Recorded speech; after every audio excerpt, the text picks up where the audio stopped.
Our next is a panel featuring a couple of our speakers, Tim McCusker and Ben, and also Andrew Mies will be joining me on stage. We're going to dive a little deeper into some of the topics we heard earlier today. So give us just a moment to get settled on stage, please. We're going to unpack a little bit more deeply into some of the topics we heard today. Joining Tim and Ben on stage is Andrew Mies, who most of you know, but Andrew is our Chief Investment Officer at Meridian. He leads our investment analysts and our investment team, building out strategies and providing solutions and research to benefit all of you in your portfolio. So welcome, Andrew. Thank you for being here. Okay, so no lack of things to talk about, but when we zoom out, what indicators are you watching? Typically, this is for Tim and Andrew, that are really telling you what is happening in the market, what conditions are deteriorating, how do you separate the important factors versus what is noise? We talk about this with my team. There's a lot that's interesting, but not everything interesting is important. And so we want to think about what are the really important drivers. And the important drivers, as Stephanie said in her comments earlier, are what's driving earnings. Because at the end of the day, when we own stocks or bonds, any investment we have to have cash flows associated with those investments that are going to generate a return for us. And so the general thing you want to look at are earnings. And then if we take a step back from that, what's driving earnings? It really does go back to the consumer in the U.S. economy and the state of jobs. And right now, that looks good in terms of employment. And about 18 months ago, I was on vacation. I was reading a book about AI, or maybe it was a white paper or something. And it was really shocking. I remember having a conversation with my wife at dinner, and she said, "Don't talk to me about this. On vacation. This sounds miserable." And 18 months ago, the expectation was we were going to start to see meaningful impacts to employment from AI. And I don't know about you all, but we haven't seen that. We've seen very strong and robust job creation. And so that doesn't mean it's not coming in the future, but it hasn't arrived so far. And so that's something that we're monitoring very closely. The consumer in the U.S. drives economic activity. Looking at tax receipts and tax refunds is really important this time of year because that's where some of the elements of the One Big Beautiful Bill are starting to play out. So folks have more money to spend. And then another is the chart that I had on there on the CapEx spending of the Magnificent Seven and other players in that AI space as they commit more and more capital to building out data centers. There's just so much capital being put to work there and such a knock-on effect across the economy from construction to different service providers, HVAC, whatnot, real estate. So that's an important one. And then a more obscure one that I do like to look at from time to time is South Korean exports. So if you see South Korean exports rising, those are some of the important elements in so much of our technology landscape and so many of the component parts of our economy. And usually you see S&P earnings tracking that with a lag. And so that's actually a number that's rising right now, which I think bodes well for the economy. That means there's lots of orders happening with expectations of being able to sell those. You two just reiterated it. Things going well in the economy. Jobs look good. There's an enormous amount of capital being spent, but yet the consumer seems to be confused. What are we as investors and consumers seeing that maybe is in conflict with what you just said? I can kick it off more on the consumer. The top line numbers are really strong. It's really concentrated consumption.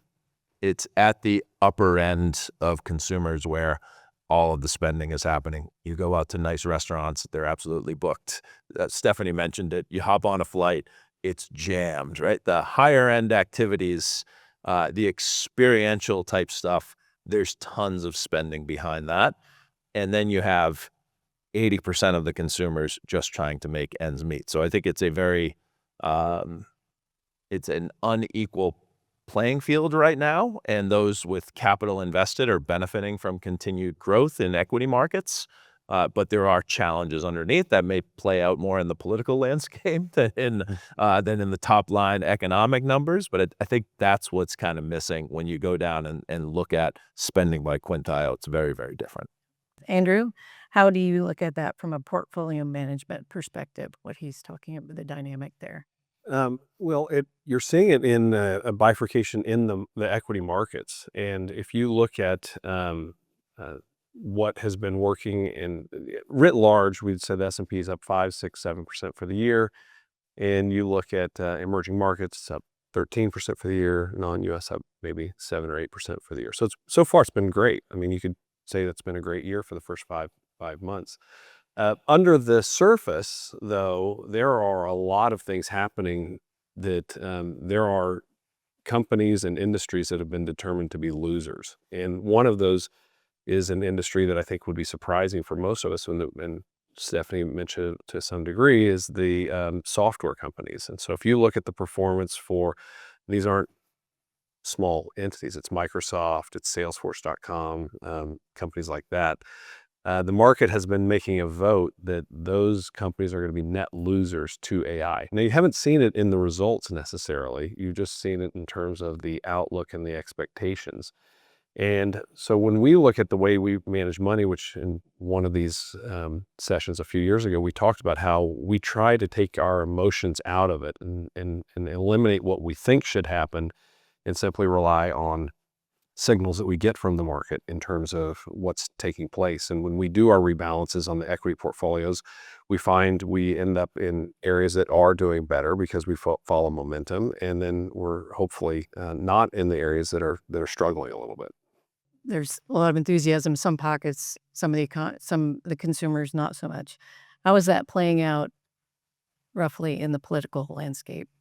I think people are scared, right? In the political game, I mentioned it a little bit earlier. It's supposed to scare people, right? Because fear is the biggest motivator to drive enthusiasm.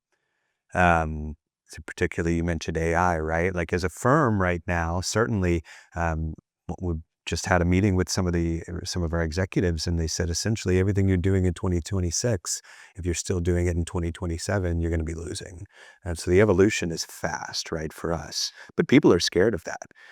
So it goes back to the messaging shifts across elections, across parties. There's a big fearful dynamic out there, particularly capitalized on in the political realm right now, unfortunately. So I don't know how much you follow the messaging coming from the leading AI companies, but they could use some help on their branding, because they're talking about how AI is either going to put everybody out of work or it's going to kill everybody because it's going to. So, when you look at that messaging, you're thinking, man, they could use a political consultant to help them with that, and they wonder why there's not as much enthusiasm amongst your average everyday person, and the anxiety that's created around it. I mean, I have a son in college, and I can tell you that that's a real anxiety that people that age feel in terms of, are there going to be meaningful opportunities for people if AI does all of the work? And I think the other thing, and this ties into the politics as well, is at some point people will get fed up with the idea that there are 50 people in the world that get to make this decision for all the rest of us. And that's really what it comes down to. It's measured in dozens, not in the hundreds, in terms of the decisions that people are making that are going to be incredibly impactful. There's no government oversight. They have completely stepped away from that. And I think that you'll see that starting to play out in elections at some point. And I think you will find politicians who jump on that and find it as a very meaningful message to say, why do we allow these 25 people in Silicon Valley to determine all of our futures? Okay, inflation. Inflation, honestly, was a big topic across the board today. Conflicting messages there as well. So, consumer strong. The Fed is in a tough spot. We have the war going on, so gas prices are high. So, we have a lot of conflict. How do you see the Fed proceeding in managing inflation, or do they? I think the Fed is on pause. I think they've got to see inflation. They talk about the core inflation number, but I think we all focus on headline, and that's what matters to all of us. That's above 3%. I think it's trending higher from here. If a truce were announced tomorrow, I think you're still 2 months away from energy prices normalizing, just with the knock-on effect of the backup that we've seen, all of the all of the container ships that need to move around the world or and move back to the Persian Gulf, all of the ships that need to get out of the Persian Gulf now, it's going to take a while to normalize. And as I mentioned earlier, energy prices are up 60% right now. Now, direct power and fuel costs are mid-single-digit percent of CPI, 6-7%. The tangential effects of energy costs, everything has to get shipped around the world. It's more like 30% probably. So you just do the math on that and think about a 60% increase in prices. That's really meaningful. And I showed you the real-time number that shows an inflation number more like 5.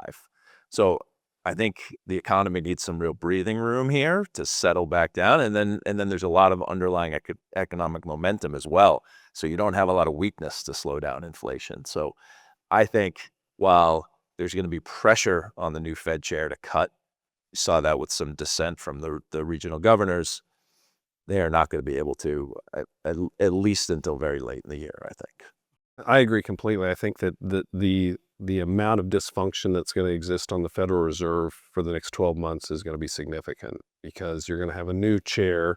You're going to have the old chair who's still sitting there. You have 3 members now who are voting against the guy who's in charge now. You have another guy who said, whatever Donald Trump says, I'll do whatever he says. So you think through that dysfunction on that committee. And so the most likely case is that we just are going to be on pause and we just aren't going to do anything. But I think the other challenge is if you are sitting in that chair and you're saying, I think we absolutely have to cut rates. And you say, okay, because stocks are at all-time highs, because employment is strong, and as a result, this economy is barely surviving, so we need to cut. That just doesn't make sense. There's just a complete disconnect, right? We're touting how great everything is, but yet we need cuts. So I think the Fed wants to give themselves, because there will be, despite what most people think, there will be a slowdown, there will be another recession, and you want to have breathing room that allow you to be aggressive quickly to take rates down. And they are at that spot now where if you did see a meaningful slowdown, if you saw a recession come about, you could very quickly lower rates and I think apply aid much more rapidly. So our biggest fear, and we actually do take folks like Rick and experts we have at the firm, we take them in to meet with committees in Congress because our biggest fear is that they need to grasp how interest rates and inflation have the potential to really negatively impact this country from a debt perspective.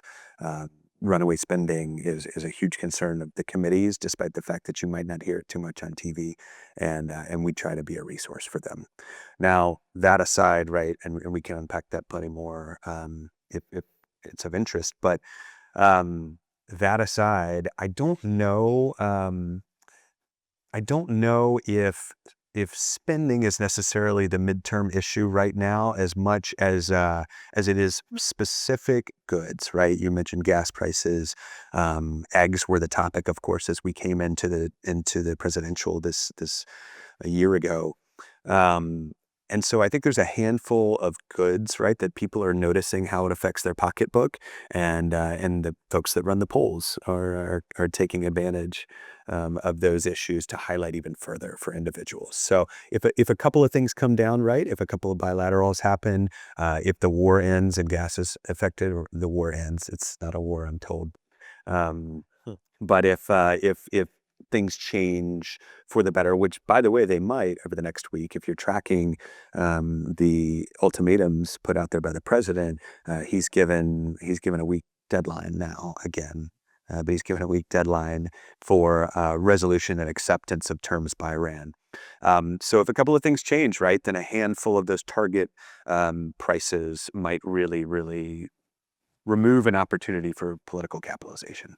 Every economic seminar we've been through for the last 20 years, we've talked about this deficit, the out of control deficit.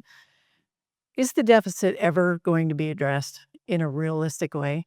And that's probably the $1 million question, but so much of the spending is just not going to get addressed. We just know that, right? If you go through, you all heard this, 75%, 80% of the spending is just on autopilot. It's not going to change. There's nobody who's going to vote to cut Social Security, cut Medicare, cut Medicaid, cut defense, and we have to pay the interest on the debt. So you go through those 5, there's not a lot of money still to be spent. And we saw that with Doge, which ended up being just kind of a whole lot of hot air and not much around it. So then you have to go to the revenue side. And most people in this room would say they take enough already. And I think that that's probably an accurate feeling for this room. But something that I think we should all be troubled by is a political theory that is starting to gain ground of finding exclusions of people who should not have to pay taxes. You should not pay taxes on overtime. You should not pay them on tips. You should not pay them if you are in the military, which is one that was posted. You should not pay them if you're a police officer or a fireman. And so when you start to create this environment where there are just so many exclusions of people who aren't expected to pay, it does get more and more challenging to see how you're able to figure it out. I mean, you want to have a broad-based that everybody kind of feels like they're participating, I think. But the Republicans had effectively done it with the big beautiful bill excluding a handful one, and now some Democrats are throwing out other favored classes of people that they want to also not have to pay federal income tax. That's an interesting point you make, because it is kind of the new way handout. Yeah. In reverse, Right. so to speak. To the broader question of whether or not it's going to be addressed, gosh, it has to be. But I think you're going to have to look for another Simpson Bowles type commission, right? You're going to have to really see, you're going to have to see an emergency. And not that we're not in one right now. I guess Social Security, it becomes insolvent in 32? It's going to be the next president's watch. Yeah, exactly. And BlackRock is not up here advocating to privatize Social Security, by the way. But my CEO has had conversations with Congress about smarter ways to invest to ensure a better future, a solvent future. That needs to be part of the conversation. Certainly, we mentioned revenue, but the major drivers being Medicaid, Medicare, Social Security. So you're going to have to see an emergency in one of those. Social Security might be the one. Again, not trying to be alarmist here, but that might be the first one to come and the first opportunity for Congress to then sit back and to say, all right, we've got to figure out something here together. Because until it is sitting on their laps, when you're in political office and you're worried about your own future, if there's fearful moments, fearful policies all around you, right? You're walking on eggshells. It's a tough business. Why would you risk your future when you're there for other reasons? I'm not saying you're there for good reasons. You are trying to do the greater good. But why would you be the one to stick your neck out to have it chopped off? And so it takes a true emergency for both sides to then say, you know what, we've got to come together on this. And so I think that's what will happen. I don't see another solution other than a bipartisan commission at some point. I don't know when the trigger is for that, however. It's a long shot of optimism, but just coming back to this whole artificial intelligence theme, there is a path, if a small one, where we get this productivity boom from artificial intelligence. It doesn't eliminate jobs. It enhances jobs. It creates new industries. And we are humming along for multiple years, a decade, at 4% economic growth. It's not that's happened over a 10-year period. So it is possible. And you get 3% inflation along the way, which is manageable because everything's growing so much. If the economy is growing at 7%, a lot of ifs here, I know, but bear with me, then you're covering that deficit. You're not increasing debt to GDP. And by the way, because of all that growth, you're bringing in more tax revenue. So you're actually cutting into the deficit a little bit and getting it down to a 4 or 5% level. I wouldn't invest on that thesis. It's probably a single-digit percentage probability, but there is a path there where AI is this boom that we all hope it is, and it all works out. Yeah. Well, thanks for that ray of optimism. It's right. Appreciate it. I've been all over the country this week, and I've had really bad weather chasing me around, and it's sunny out now. So There we go. Okay, we'll pivot to the markets. So obviously the market is enthusiastic right now. So I'm going to go to IPOs. Tim, you mentioned in your presentation that we could have an advent of IPOs that could really have an impact on the market in many ways. But how do you see these upcoming IPOs impacting the broader market in general? there are market dynamics that I talked about with these mega IPOs that are coming with SpaceX, Anthropic, and OpenAI. And these are likely to play out over the course of 2026. Some more technical dynamics because of the limited supply relative to the scale of the companies that will be fascinating to see play out and could be really technically good for those companies because there's not enough supply and a lot of demand that will drive those prices up. I just think about an index provider that if I don't know if they will actually follow these mechanics, but let's say they have to slot in SpaceX at its full market cap weight and it's the 8th biggest company. An index, the S&P 500 index for any index provider you might have, can't call capital to just fill that 2.5% weight in their index. So they have to sell the other 499 companies, which would disproportionately impact those Magnificent Seven companies, to buy to that market weight. They can't all buy to that market weight. There's not enough of it out there. So there could be some dislocation that takes place because of that. I think the bigger thing that will happen is probably not until 2027. As these IPOs play out, these mega IPOs, if they are successful, that is going to galvanize a lot of the pent-up private companies that haven't gone public to say, okay, there's a path now where lots of us can go public, and you could see a bigger IPO wave, which I think would be good for portfolios that have a lot of tied up capital. It would be good for public markets to have access to a lot of these innovative companies that are private right now. How do the advent of these IPOs play into how you're looking at our portfolios, the markets, et cetera? I guess I look at them in a more of a big picture signal. And the big picture signal is that you have enthusiastic capital markets that are receptive to new issues. And the last time we had receptive capital markets to new technology issues was the late 90s. And not saying this is a repeat of that, but you don't get to that euphoria stage usually until you see a very active IPO market. And if you look, we ran some numbers on the percentage of market cap that these companies would represent relative to 1999 and 2000. And we're not quite there, but you start to approach that. And so I think it's something to be paying attention to, that companies aren't going public and selling new issues at times of despair and a lack of enthusiasm. True. One investment theme that has been getting a lot of headlines, and Tim touched upon it, as did Stephanie, private credit is a big topic. And obviously we have investments that are involved in private credit.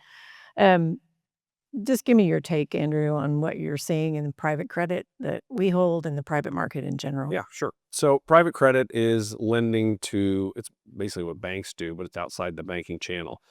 Nobody gets too worried about banks making loans, and banks are levered 10 to 1. So every $1 of equity, they have $9 of deposits or other liabilities. Private credit has $1 of equity and then usually at most $2 of borrowing. So it's much less leveraged than the banking system. So that's the first thing that would give you some comfort that this is not a repeat of the mortgage crisis in 2007, 2008. There will be defaults, as there have been for a long period of time. I think that most of the managers that are in this space have been very prudent and responsible. There's a few that have gotten too aggressive. As we manage private credit, that the part of the market that has the most concern, which are these direct loans to software companies, we have almost no exposure to that. And it's by design. Kudos to Josh and the team in terms of how they built that. And we continue to see really attractive and strong return profile as you look at a diversified mix of private lending. So I think that the media story is more interesting than the actual fundamentals. The only reason I would add to this is because our government team is actually very active in trying to gain support for this. It's a big priority of BlackRock's, particularly after our acquisition of HPS last year. So what we have seen is a friendly regulatory environment now, right? We don't have a guarantee of seeing that past 2028 right now. And so we're putting a lot of eggs into the basket of giving our support around these agencies as they try to move forward new rules and new business opportunities for every firm. What's the political climate look like for the rest of the year? You have the things that Congress has to do and maybe will do, and you have the opportunistic things that Congress can do. How much those affect the voting base to be determined. But what Congress has to do is appropriate every year. They've made a little bit of progress there. You have a farm bill that was due this year that has actually been advancing of late. Shocking. You have these calendar type events that fell to the wayside. And I think there was finally some frustration among our legislative branch that said, you know what, we've got to break through the noise. So you're starting to see some progress here. It's a great thing. I think the resolution, unfortunately, of Ukraine, we will not see that one, but there's a huge potential upside to the Iranian dynamic right now. And so that will happen, and that will affect the legislative and the political realms. I don't know what the October surprise is going to be, of course. That's the beauty of it. I know that I referenced that earlier. And I don't know what that is right now, but I know that we will see probably 3 or 4 different cycles between now and November of this year. And the most likely scenario that I see is that's a Senate Republican majority that then gives the continued air cover to the positive regulatory environment that we have for another 2 years. And probably a slim Democrat majority in the House, but it could go either way. I think there will hopefully be resolution, to Ben's point, on Iran, and that will be a positive for markets in the near term. I think, as I mentioned, inflation will take longer to play out, and there's some downside risk there, not only for the economy but also for rates. If that higher inflation, if that flows through to expectations and then to interest rates, that has direct implications for bonds, but also to the pricing of equities. So there's perhaps a little bit of downside risk there that the market isn't appreciating right now. And typically what we see in a midterm election cycle, those years are choppier for markets, and we got a head start, got pushed back down. Now we're at a head start again, almost halfway through the year. So it may be a little bit bumpier. And then I think there's still the upside of the stimulus, the fiscal stimulus of the one big beautiful bill, and then the private capital stimulus of AI CapEx investing that I think is maybe won't play out fully in markets in 2026, but probably sets us up for a really strong 2027. Cryptocurrency legislation has been advancing. We just saw a huge deal come together on stablecoin yield, for instance, in the Senate. And so that has been a silver lining, a bright spot for us as a firm to watch the productivity there of the banking and financial services committees.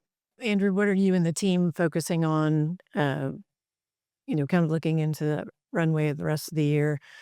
I guess I'd ask 2 questions. What is an unappreciated risk that you might be seeing around the markets, and how are you addressing that in client portfolios? I think there is a lot of complacency maybe in terms of the equity markets. I think that there's an assumption that the Iran resolution will immediately move behind us and that there won't be a lot of follow-on effects from that. I think there will be some follow-on effects from that, whether it be the amount of capital the Middle East devotes to infrastructure. I don't think that Saudi Arabia wants to see the Strait issue again 4 years from now, so they're going to have to think about how do they come up with other ways to move their oil. I think a lot of those countries are going to think about defense. The point being, I think a lot of capital that had been coming to the U.S., I think is going to be diverted to other spots. And so that will have an impact on U.S. markets. I think we will have a modest credit cycle, and I think people will be surprised how well private credit weathers that. I think that right now people assume that it's going to be a bloodbath, and I don't think it will be that. I think that they'll do fine getting through it.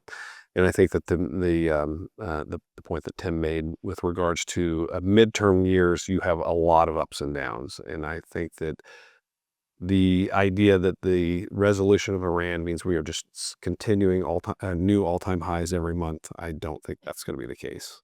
To close out today, I want to thank you again so much for coming and joining us today. I know your time is valuable, and to ask a full day, half day of you to commit to this is really, you're generous with your time, and we really appreciate it. And secondly, I want to thank you for your loyalty and your confidence over these years and trusting us at Sixth Meridian to take care of you and your families. you.